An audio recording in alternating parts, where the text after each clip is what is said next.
Assalamualaikum warahmatullahi wabarakatuh. Perkenalkan, nama saya Wifi Amelia Rosi dengan NIM 210420095 dari jurusan Ilmu Administrasi Negara. Dalam video ini, saya akan mempresentasikan mengenai ketahanan sosial dan ketahanan bencana, sebuah strategi dalam upaya penanggulangan bencana berdasarkan analisis Big Data pada pengguna Twitter di Indonesia. Latar belakang: keanekaragaman alam dan budaya Indonesia mempengaruhi kondisi ketahanan sosialnya. Ketahanan sosial adalah kemampuan entitas sosial untuk mengatasi, bertahan, atau memulihkan diri dari ancaman, tantangan, hambatan, gangguan yang datang dari dalam dan luar. Ketahanan sosial dan ketahanan bencana merupakan dua konsep yang saling berkaitan dan mempengaruhi satu sama lain.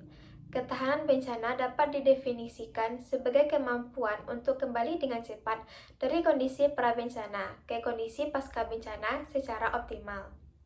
Tingkat ketahanan sosial suatu masyarakat dapat mempengaruhi kemampuan masyarakat dalam menghadapi dan pulih dari dampak bencana. Sebaliknya, bencana dapat mempengaruhi tingkat ketahanan sosial masyarakat.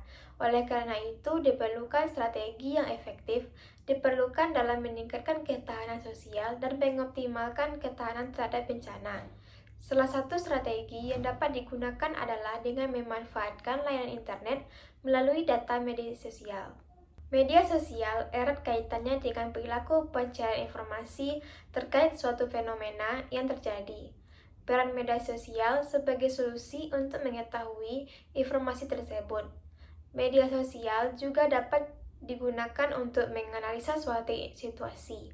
Salah satu media sosial yang dapat digunakan untuk analisis data adalah Twitter. Data Twitter merupakan salah satu contoh sumber data real-time dunia nyata yang dapat menyajikan narasi masyarakat seperti narasi tentang bencana. Yang kedua, metode. Proses pengumpulan data dan analisis data dilakukan dengan menggunakan komputer aided kualitatif data analysis software yang mampu mengolah data penelitian kualitatif. Perangkat lunak yang digunakan dalam MaxQDA seri 2020 dan GEFI versi 0.9. MaxQDA merupakan software yang digunakan untuk menganalisis konten data yang tidak terstruktur seperti dokumen wawancara, artikel, media, survei, dan lain sebagainya. Sementara itu, GEFI adalah perangkat lunak analisis data yang menyajikan grafik interaktif dan analisis jaringan, serta visualisasi yang memungkinkan pengguna untuk mempelajari sifat-sifat grafik dan jaringan secara mendetail, tanpa harus menulis kode apapun. Penelitian dilakukan dengan mendeskripsikan secara detail opini masyarakat pengguna Twitter yang membicarakan bencana menggunakan metode text mining. Sistematika yang dibangun oleh penulis adalah dengan melakukan parsing terhadap dokumen Twitter berbahasa Indonesia yang mengandung kata kunci bencana atau Indonesia, yang selanjutnya disebut sebagai korpus. Penggunaan metodologi dalam penelitian ini dilakukan secara rinci dan sistematif. Alur proses pengolahan data seperti yang ditunjukkan pada gambar 1 dimulai dari pengumpulan data awal hingga mendapatkan temuan penelitian. Dengan demikian, penggunaan text mining dengan perangkat lunak MaxQDA, visualisasi data dengan perangkat lunak GEFI, dan analisis SWOT untuk menentukan strategi berdasarkan kekuatan, kelemahan, peluang, dan ancaman dapat direplikasi oleh peneliti lain. Selanjutnya, hasil. Setiap bencana pasti ada penyebabnya. Setelah menyaring data, ditemukan 1926 teks yang menceritakan penyebab bencana. Analisis terdapat persepsi masyarakat terkait penyebab bencana perlu dilakukan untuk merumuskan strategi penanggulangan bencana. Pengolahan data dalam menemukan penyebab bencana dilakukan dengan membuat kode sistem dan subkode sistem dari berbagai narasi tentang penyebab bencana. Penyebab terjadinya bencana. Berikut ini adalah rincian lengkap penyebab bencana menurut pengguna Twitter. Masyarakat memiliki banyak persepsi tentang penyebab bencana. Penyebab bencana berdasarkan ribuan narasi yang dapat diklasifikasikan ke dalam 5 sistem kode. Sebanyak 1162 narasi menyatakan bahwa penyebab bencana terkait dengan pandangan keagamaan masyarakat. Namun jika dilihat tanpa sistem kode, bencana yang paling banyak terjadi disebabkan oleh yang pertama cuaca ekstrim sebanyak 26,27%, yang kedua ekstrim sebanyak 26,27%.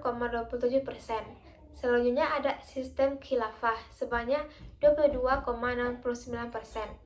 Dan terakhir perilaku manusia yang menyimpang dari agama sebanyak 10,28%. Adapun rencana strategis dalam upaya penanggulangan bencana. Yang pertama, penggunaan model.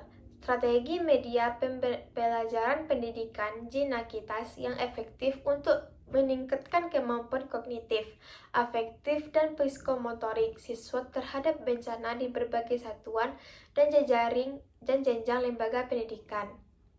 Yang kedua, pemberian dakwah atau ceramah oleh para pemuka agama tentang nilai-nilai ekologi dan kebencanaan. Yang ketiga, pemanfaatan teknologi secara berkelanjutan dalam penanggulangan bencana. Yang keempat, ketersediaan dan kemudahan akses literasi penanggulangan bencana bagi masyarakat. Kelima, menyelenggarakan pelatihan dan simulasi kebencanaan bagi pelajar dan masyarakat umum.